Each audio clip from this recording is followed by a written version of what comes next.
Think gadget reviews, news, and all about it.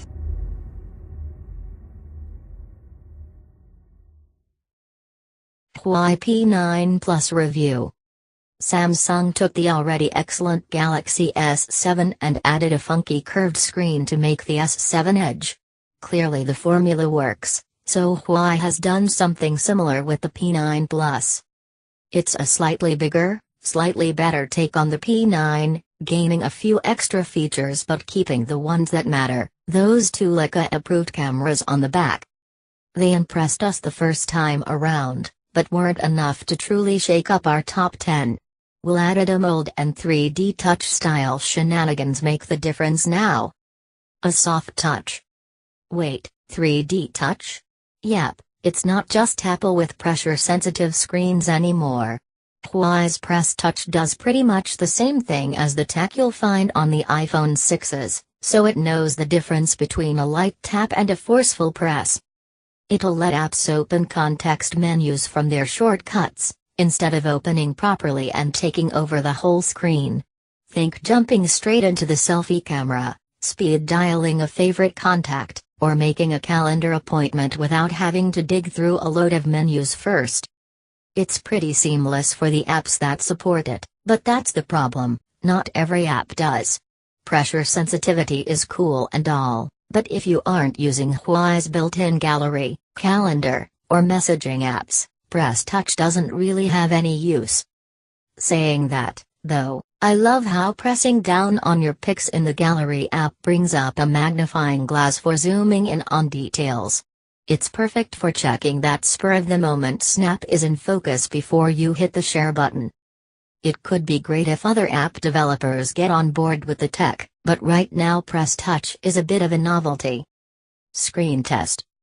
Resolution is stuck at 1920 by 1080, so pictures and text aren't quite as sharp as I'd like. It lags behind 2K phones like the Galaxy S7 Edge on pure pixel count, especially if you're planning to pair it with a Google Cardboard VR headset, but you shouldn't notice a lot of difference in day-to-day use.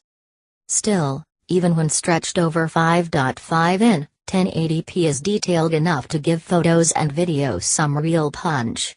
The AMOLED display tech helps a lot here, with vibrant colors and incredibly deep blacks that make Netflix shows like Daredevil an absolute joy to watch on the move.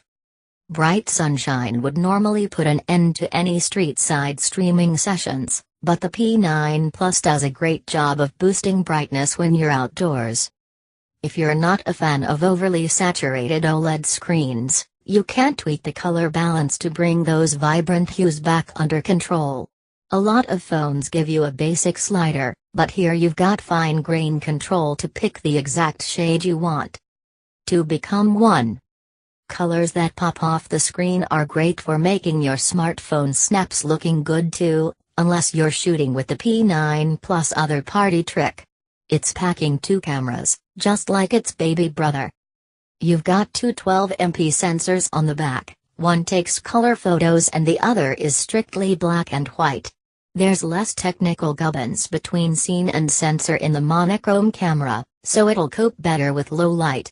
That means less noise and more detail, along with a deliciously arty grayscale color palette. You'll be lapping up Instagram followers in no time. Normally, both sensors work together which, when combined with some clever image processing, leaves your photos looking sharper than they would have done with just one, or at least that's the theory. They can also do some clever depth of field effects after you've pressed the shutter, or you can switch into monochrome mode and eschew the color sensor altogether. You misunderstood arty type, you.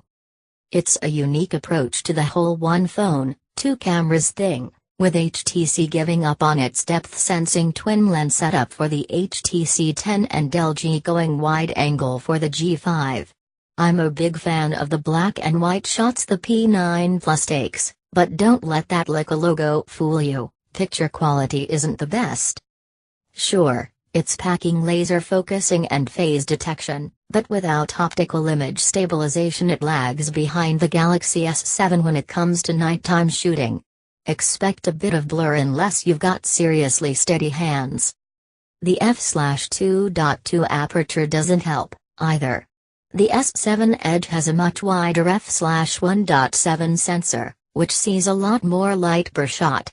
Seeing how the twin sensors were supposed to make this a low-light monster, I was a little disappointed with how it handled.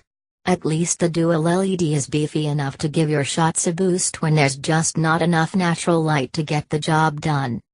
Head out during the day, though, and it's a completely different beast. Colors are excellent, there's plenty of detail, and contrast is incredible when you're using the monochrome sensor. The auto mode does a great job no matter where you point it, exposing pics properly when shooting into and away from the sun. There's some HDR style tweaking going on behind the scenes, but looking at the results, I really don't mind at all. Not much has changed on the back from the P9, then, but the front-facing camera has been boosted with an 8MP sensor and f/1.9 aperture lens. Good luck getting better for less cash. Skin tones look natural, details are great, and things don't turn to mush as soon as you step inside. Safe styling. It's got the same cameras. It's even got the same name. Is there any surprise the P9 Plus looks just like an upscaled version of the P9? Not that I'd call that a bad thing, mind. The P9 was a subtly stylish phone, and the Plus follows suit with a super slim combination of metal and glass. It narrowly avoids looking too much like an iPhone, although you can of course pick one up in gold or pink, just like Apple. The screen might not bend around the sides like an S7 Edge, but the rounded edges mean it sits comfortably in your hand. That's still rare for a 5.5-incher. You can't swap out the battery, but then part from LG, who else lets you do that anymore? You do get a microSD card slot, so you can add extra storage once you fill the generous 64 GB of onboard memory. There's even an IR blaster on the top, in case you're desperate to control your TV with your phone. The fingerprint sensor on the back sits right where your index finger lies naturally, so you don't have to reach far to unlock the phone. It's really quick, and recognizes gestures to swipe down and it'll open the notification screen, which is handy if you've got small digits and can't reach the top of the screen with one hand. Inside, one of Huawei's own Kirin 955 CPUs is running the show. It's an octa-core chip paired with 4 GB of RAM, which basically means one thing: the P9 Plus is an absolute powerhouse. Okay, so it might narrowly lose out to Snapdragon 820 equipped flagships like the Galaxy S7 Edge in synthetic benchmarks, but it's able to keep up the pace in the real world. Apps open instantly, home screens filled with widgets animate smoothly, and multitasking won't bring it to its knees either. Mobile gamers will be happy to hear the P9 Plus holds its own, even if it can't match its rivals for power on paper. Good job, it's got fewer pixels to push than other top-spec phones, then, games like Hearthstone run flawlessly. If you aren't constantly hunting for Pokémon or clashing clans, you'll be able to go an impressive amount between battery top-ups too. I easily squeezed 36 hours from a single charge, using Huawei's battery saver mode to make that final 15% last as long as possible. A 3400 mAh battery might not be massive, but with light use you'll easily get 2 full days out of it. USB-C and fast charging means you'll be ready to go after an hour plugged into the mains, too.